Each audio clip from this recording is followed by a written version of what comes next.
Welcome back to 23 Minute Reads with me, Mya D. This is kind of like my virtual book club because in these 5 minute or so videos, I share with you my takeaways from my current reading. Right now, that is Black Performance Theory. As a part of my 23 to 23 challenge, I'm reading 23 minutes per day, every day as an action of self love, as an investment into myself, and as a way of providing myself with some consistency in an ever changing world.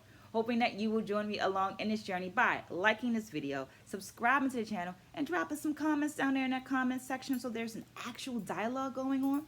Having in mind that while I have several decades of experience as an educator, a dancer, and a curriculum writer, I'm not the know all be all for this book. I'm simply providing a space for dialogue. Well, this week I read pages 200 through the end, and let me get my notes so I can give you my 3 takeaways. Feel free to go ahead and subscribe to the channel while I'm grabbing these notes.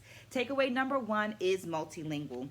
Success of the Black body being linked to its ability to be multilingual is discussed in the Brenda Dixon Gottschild's book, The Black Dancing Body.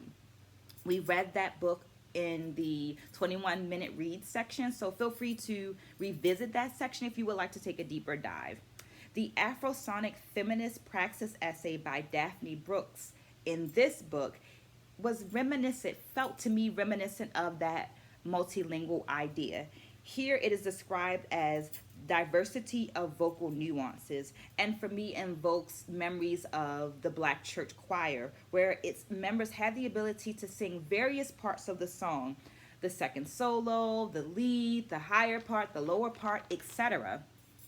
Because of this essay, I find myself questioning how many, like number wise, how many successful Black singers began in their gospel choirs, and how their vocal mobility, their diversity of vocal nuances relates to their physical ability to traverse different spaces. Takeaway number 2 is Commodify the Cool. Hip Hop Habitus is the last essay of the book and is written by Tommy DeFrance. Unlike cultures and communities that you are born into, hip hop, you elect to be a part of it. Here is a quote from the book. The community that breakers recognize is a self-selecting and hermetically sealed. For one to participate in the culture of the dance, one must become of the culture through extensive training, apprenticeship, and participation. End quote. This essay reminds us that hip hop culture evolved as part of, here comes another quote, post-civil rights era gang activity and transformed into 21st century competitive dance structure. End quote. I must add that this conscious effort to bring opposing members together using facilitated discussion and movement as mitigation resulted in a decrease in gang violence.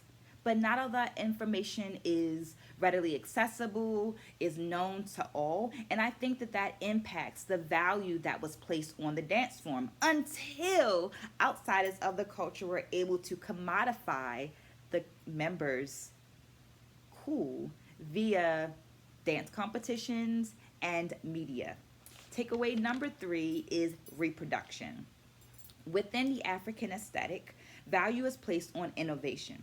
Here's a quote. Because Black performance aesthetics tend to be fed by this alignment of invention rather than some need to master or preserve pre-existing regulations. End quote. So what does that mean? This is not to say that the dance form is absent of technique. It is to say that it is more aligned with the conservationist agenda rather than preservation.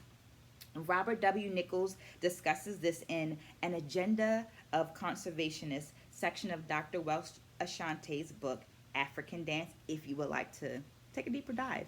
We read that book also in our 21-minute read, so feel free to revisit that.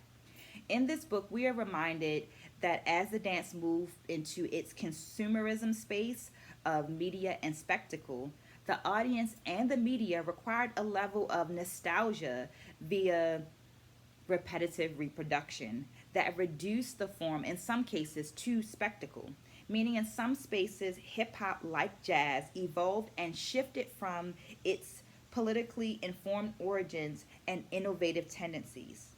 But what are your thoughts? Let me know in the comments below. And if you've received any inspiration or you felt like this video was informative, remember to please share it. Otherwise, I will see you next week with a new book. Stay blessed, spread a good word, and I'll see you then.